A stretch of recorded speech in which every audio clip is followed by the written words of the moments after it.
Hey everybody, this is Scott. I'm a certified strength and conditioning specialist, and I'm the Truck Room 18 guy. Welcome back to the channel. I did get some feedback actually from last week's video about mobility. Some people watched it and went through the 10 steps, so that was cool to hear. I also got some comments on the video. One totally anonymous commenter said, and I quote, "These videos are the cure to insomnia." So that was pretty good. He's not wrong. The viewership on the videos is about 90 seconds before people exit. So I'm trying to get a little bit better each week, trying to be a little more entertaining and informative with the videos. So this is video number 3 in a series we are calling Longevity on a Fire Truck. And let's take a look at the list. Okay, so here are the 8 considerations for longevity on a fire truck. Today we're going to be talking about number 2, starting with the Johnson knee protocol. All right, today we're talking about the Johnson knee protocol. That is kind of a joke because all of the exercises that I'm using in this protocol are from Ben Patrick, the knees over toes guy. So that's just a bit of an inside joke to call it the Johnson knee protocol. A little background on my own issues with knee health, or how I got interested in having healthy knees. Since my teenage years, I've been dealing with tendonitis on one level or another, playing basketball every day. And then into my 20s, I was running all the time. I was in the Marine Corps, and that was a big part of my conditioning, was steady state, long distance running. And tendonitis was always a factor for me during that time. And later on, I was into Olympic weightlifting. I competed over a 7-year period, more than 20 times in the sport of weightlifting, and knee tendonitis was always an issue that I was having to contend with. There have been several methods and strategies that I've used over the years to deal with the situation, and Ben Patrick's programming has become an invaluable part of my strategy. Most of us spend a lot of time in the gym working to get our muscles stronger in a somewhat limited range of motion. We are all squatting, deadlifting, pressing in ways that we are not moving our joints through their full range.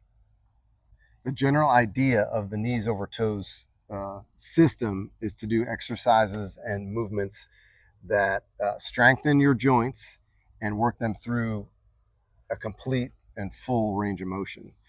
The knees over toes system works to increase the range of motion of your joints and then to increase the strength you have in that increased range.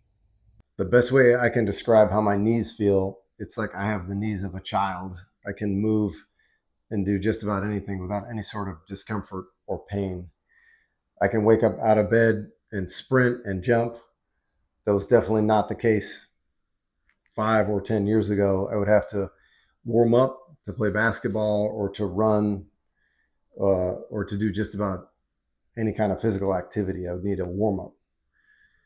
I started doing this programming in 2021, and there's been significant changes to how my joints feel and how my body feels. So let's just get straight into it. I'll put the full Johnson knee protocol in the description of this video. Standing hip flexor. You can start with just body weight, then work to add weight. I have something called a monkey foot that can hold a dumbbell. That is a good way to add weight. You can also use ankle weights. Keep your chest up throughout. Top of the knee, above the hip crease, every rep.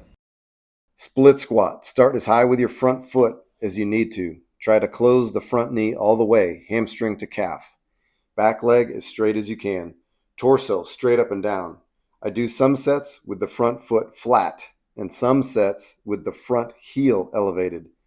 Elevating your front heel will push your front knee further forward, and keeping your heel flat will stretch that front calf more.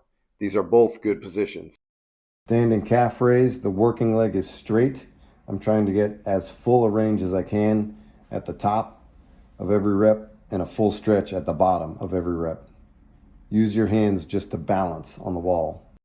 Bent knee calf raise.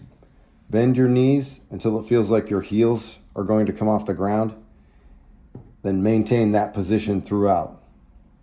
Again, use your hands just for balance on the wall. Tibialis raises. You can use a tibialis bar like this.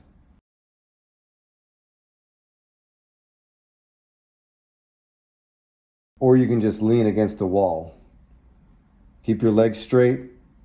The further your feet are from the wall, the more difficult the reps will be.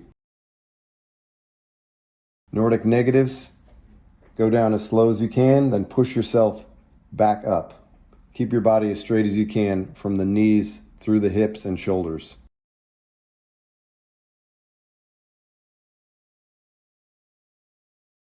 Poliquin step-ups. Start as low to the ground as necessary. Work your way up to 6 inches off the ground. Your torso should be straight up and down. Reverse Nordics. Level 1 is what we do in the mobility routine, sitting on your heels. So this would be level 2. Sit on your heels, then lean back as far as you can. For level 3, your feet are elevated. Then you're going to lean back as far as you can each rep. VMO Squat. Torso as vertical as possible, and you can use wedges or a bumper plate to elevate your heels. And that's it. I know it's pretty down and dirty, but I'm trying to keep these videos from being overly long. One thing I didn't mention earlier is that you should be pain-free in your joints doing these exercises. You should not be trying to work through joint pain with this knees over toes system. If y'all got any questions, please hit me up in the comments. Otherwise, I'll see you next week.